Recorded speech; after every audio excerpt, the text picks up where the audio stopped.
Okay, இந்த சம்மில் இப்போ நம்ம என்ன பார்க்க போகிறோம்னா எக்ஸகனல் ப்ரிசம் அந்த சம்மை பார்க்க போகிறோம். எக்ஸகனல் ப்ரிசம் ஓகேங்களா, of side 30 mm and length வந்து 60 mm இருக்குது. Rest on HP on one of its base எட்ஜுன்னு சொல்லிட்டாங்க. ஓகேங்களா, with the axis is inclined 60 degree to the HP and parallel to the விபின்னு சொல்லிட்டாங்க. Draw its final projection. ஓகேங்களா, so இந்த சம்மை வந்து நம்ம எப்படி சால்வ் பண்ணலாம் அப்படின்னு சொல்லிட்டு நம்ம இப்போ பார்க்கலாம். ஓகே, ஸோ இது வந்து எக்ஸகனல் ப்ரிசம். ஓகேங்களா, எக்ஸகனல் ப்ரிசம் எப்படின்னு தெரியும், கீழே எக்ஸகனல் ஷேப் இருக்கும், மேலேயும் அதே எக்ஸகனல் ஷேப் இருந்ததுன்னா அது பேர் என்ன சொல்லுவோம், எக்ஸகனல் ப்ரிசம்னு சொல்லுவோம்.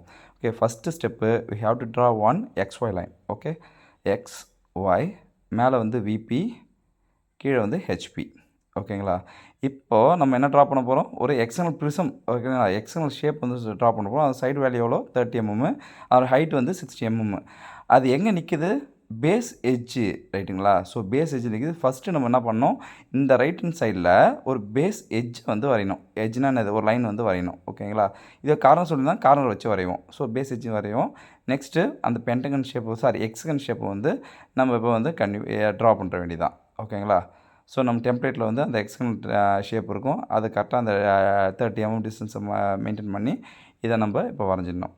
ஓகே, நெக்ஸ்ட்டு இதுக்கு நேம் கொடுக்கணும். ஓகே, ஸோ பாட்டம்லேயும் ஒரு நேம் இருக்குது, டாப்லேயும் ஒரு நேம் இருக்குது. ஸோ நான் இப்போ என்ன சொல்கிறேன், டாப்பில் இருக்க நேம் எல்லாமே வந்து ABCDEFன்னு சொல்கிறேன்.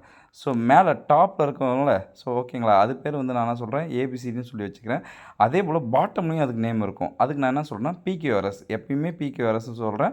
ஸோ இதில் PQRS வந்து நமக்கு மேலேருந்து பார்த்தா தெரியாது. ஸோ அதை எல்லாம், அதனால் நம்ம என்ன பண்ணுறோம், அது எல்லாத்தையுமே வித்தின் ப்ராக்கெட்டில் போடுறோம். ரைட்டுங்களா, ஸோ PQRSTU அது வரைக்கும் நம்ம வித்தின் ப்ராக்கெட் போட்டு இதுக்கு சென்டர் பாயிண்ட் வந்து நம்ம மார்க் பண்ணி வச்சுக்கலாம். ரைட்டுங்களா, இதுக்கு சென்டர் பாயிண்ட் இப்போ நம்ம மார்க் பண்ணி வச்சுக்கிட்டோம். நெக்ஸ்ட்டு இதனுடைய ஹைட்டு அது எவ்வளோ சொல்கிறாங்கன்னா 60 mm சொல்கிறாங்க. ரைட்டா, விச் மீன்ஸ் இந்த ப்ரிசம் இருக்குல்ல, இந்த ப்ரிசத்துடைய ஹைட்டு எவ்வளோன்னு சொல்கிறாங்க, 60 mm.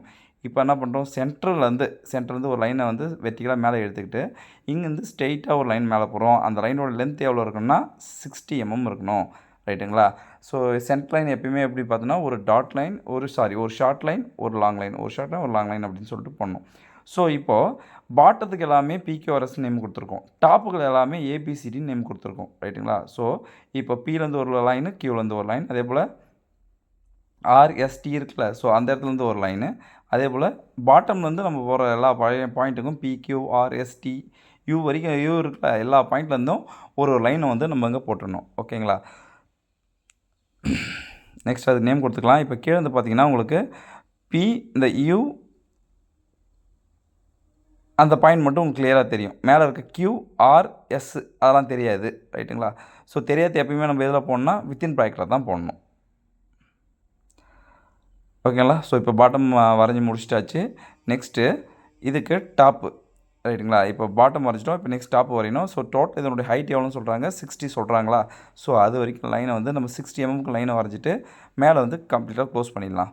ஓகேங்களா, ஓகே, இப்போ டாப்புக்கு என்ன நேம் வரும், ABCDலாம் டாப்பில் இருக்குது. ஸோ A',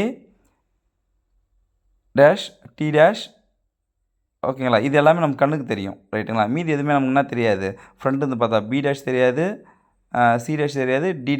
ரைட்டுங்களா, அதுவும் தெரியாது. ஸோ தெரியாது எல்லாமே நம்ம எதில் போடுறோம், வித்தின் ப்ராக்கெட்டில் போட்டோம்.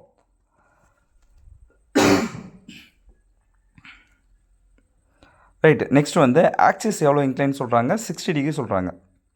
இப்போது 60 degree ஆக்சிஸ் நம்ம போடுறதுக்கு பதிலாக நம்ம என்ன பண்ணணும்னா பேஸ் உடைய ஆங்கிள் நம்ம வந்து எடுத்துக்கலாம். ஓகேங்களா, இப்போ ஆக்சிஸ் 60 டிகிரினா பேஸுடைய ஆங்கிள் எவ்வளோ இருக்க போகுது, மீதி இருக்க 30 தான் இருக்க போகுது. ரைட், இப்போ ஏதாவது ஒரு பாயிண்ட் மார்க் பண்ணிக்கலாம். அந்த பாயிண்ட் பேர் தான் அது இந்த PQRS இருக்குல்ல, அந்த பாயிண்ட்டு.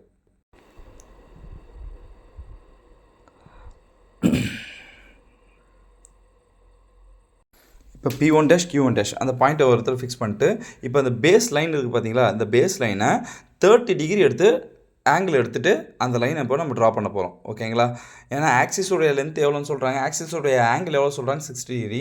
ஸோ அதில் பேஸ் எவ்வளோ இருக்க போகுது, ரிமைனிங் இருக்க 30 டிகிரி இருக்க போகுது. சரிங்களா, ரைட், இப்போது எல்லா பாயிண்ட்டை வந்து நம்ம மார்க் பண்ணிக்கலாம். ஓகே, காம்பஸ் எடுத்துக்கிட்டு Pலேருந்து U எவ்வளோ டிஸ்டன்ஸ் இருக்குது, Uலேருந்து T எவ்வளோ டிஸ்டன்ஸ் இருக்குது, அது எல்லாத்தையும் மார்க் பண்ணிக்கிட்டு சென்டர் லைன்லேருந்து சென்டர் பாயிண்ட்லேருந்து ஒரு லாங் லைன், எப்பவுமே சென்டர் லைன் எப்பவுமே எப்படி சொல்லணும், ஒரு லாங் லைன், ஒரு ஷார்ட் லைன். ஒரு லாங் லைன் ஒரு ஷார்ட் லைன், ஒரு லாங் லைன் ஒரு ஷார்ட் லைன், அதுக்கு நல்லா ட்ரா பண்ணிவிட்டு இப்போது இங்கேருந்து இது டிஸ்டன்ஸ் எவ்வளோ இருக்குமோ அந்த டிஸ்டன்ஸுக்கு அப்படியே லைனை ட்ரா பண்ண வேண்டியதான். இப்போ பேஸுக்கு அது எத்தனை டிகிரியில் போகணும், 90 டிகிரியில் போகணும் கரெக்டாக. ஓகேங்களா, 90 டிகிரியில் போட்டு இதை கம்ப்ளீட் பண்ணணும். அதோட லென்த் எவ்வளோ இருக்குன்னா, ஆக்சிஸோடைய லென்த் எவ்வளோ சொல்கிறாங்க, 60 டிகிரி சொல்கிறாங்க, ரைட்டுங்களா. ஸோ இதுக்கு 60 mm சொல்கிறாங்க. 60 mmக்கு நம்ம லைனை இப்போ ட்ரா பண்ணுற வேண்டியதான்.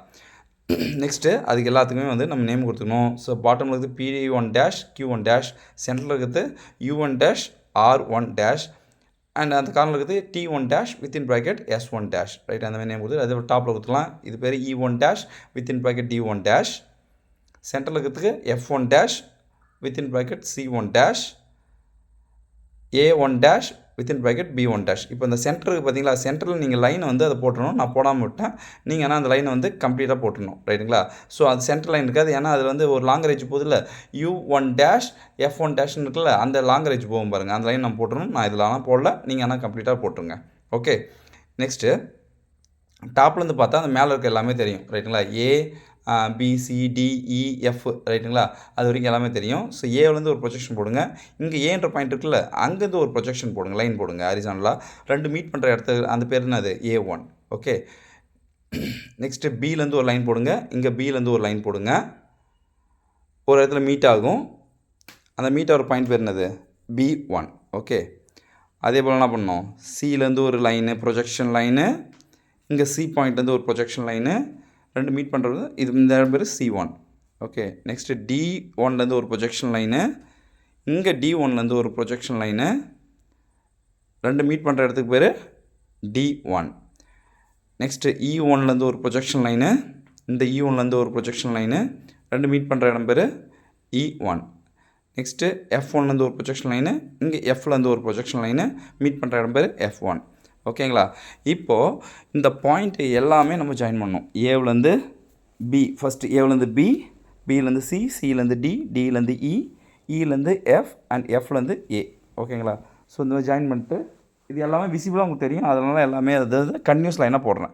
நெக்ஸ்ட்டு பார்த்தீங்கன்னா இந்த பிலேருந்து, ரைட்டுங்களா, இந்த பிலேருந்து அந்த எஸ்லேருந்து டி இருக்குது பார்த்தீங்களா, அது மட்டும் தான் உங்களுக்கு கிளியராக தெரியும், ரைட்டுங்களா. ஸோ எஸ்லேருந்து டி இருக்குது, அதுக்கு மட்டும் தான் கிளியர் தெரியும், அதை நம்ம பார்த்துக்கணும். நெக்ஸ்ட்டு பிலேருந்து ஒரு லைனு, இங்கே பிலேருந்து ஒரு லைன், ரெண்டு மீட் பண்ணுற இடத்துக்கு P1. ஓகேங்களா, அதே போல் Qலேருந்து ஒரு லைன், இந்த Qலேருந்து ஒரு லைன், ரெண்டு மீட் பண்ணுற இடம் பேர் Q1. ஓகே, அதுக்கப்புறம் ஆர்லேருந்து ஒரு லைன், இங்கே ஆர்லேருந்து ஒரு லைன், ரெண்டு மீட் பண்ணுற இடம் பேர் R1. இங்கேருந்து எஸ்லேருந்து ஒரு லைன், இங்கேருந்து எஸ்லேருந்து ஒரு லைன், மீட் பண்ணுற இடம் பேர் S1. அப்புறம் டீலேருந்து ஒரு லைன், இங்கே இருக்க டீலேருந்து ஒரு லைன், ரெண்டு மீட் பண்ணுற இடம் பேர் T1. ஓகே, நெக்ஸ்ட் யூலேருந்து ஒரு லைன், இங்கே யூலேருந்து ஒரு லைன், ரெண்டு மீட் பண்ணுற U1. ஓகே, இப்போ இதில் பார்த்தீங்கன்னா ST இருக்குது பார்த்தீங்களா, இந்த பாயிண்ட் மட்டும் தான் மேலேருந்து பார்த்தா தெரியும், அதனால் தெரியுன்றதுக்காக அதை நான் வந்து கண்டினியூஸ் லைனாக போட்டுக்கிறேன். ஓகேங்களா, மேலேருந்து பார்த்தா எனக்கு அந்த பாயிண்ட் மட்டும் தான் தெரியும், ஸோ அதனால் அதை நான் கண்டினியூஸ் லைனாக போட்டுக்கிறேன். நெக்ஸ்ட்டு அந்த எட்ஜு தெரியுன்றதுனால அங்கேருந்து போகிற எட்ஜும் நமக்கு கிளியராக தெரியும். எஸ்லேருந்து ஆரும் டீலேருந்து யூவும் எனக்கு கிளியராக தெரியும், அதனால் வந்து நான் விசிபிளாக போட்டுக்கிறேன். மீதி உள்ள இருக்கிறது எதுவுமே எனக்கு தெரியாது, ஸோ அது எல்லாமே நான் இதில் போட்டுக்கிறேன், டாட்டட்டில் பண்ணிக்கிறேன். ஆர்லேருந்து கியூவும், யூலேருந்து பியும், கியூலேருந்து பி அந்த பாயிண்ட் எல்லாமே அதில் போட்டுக்கிறேன், டாட்டட்டில் போட்டுக்கிறேன். ஓகே, நெக்ஸ்ட்டு பாருங்கள், இப்போ இதில் போகிற மீதி எல்லாம் 6 லாங்குவேஜ் இருக்குல்ல, அந்த 6 லாங்குவேஜும் நம்ம ட்ரா பண்ணணும். ஓகே, ஃபஸ்ட்டு நான் இப்போ எதுலேருந்து நான் போகிறேன்னா பின்ற பாயிண்ட் இருக்குல்ல, பிலேருந்து ஏவுக்கு லைன் போடுறேன். ஸோ அதுக்கு முன்னாடி அதை நான் எரேஸ் பண்ணிக்கிறேன், ஏன்னா உங்களுக்கு கிளியராக விசிபிளாக தெரியுன்றதுக்காக டிஸ்டர்ப் பண்ணுற லைன் எல்லாத்தையும் எரேஸ் பண்ணிக்கிறேன். ஆனால் நீங்கள்லாம் உங்கள் டயக்ராமில் வந்து எரேஸ் பண்ணக்கூடாது. ஓகேங்களா,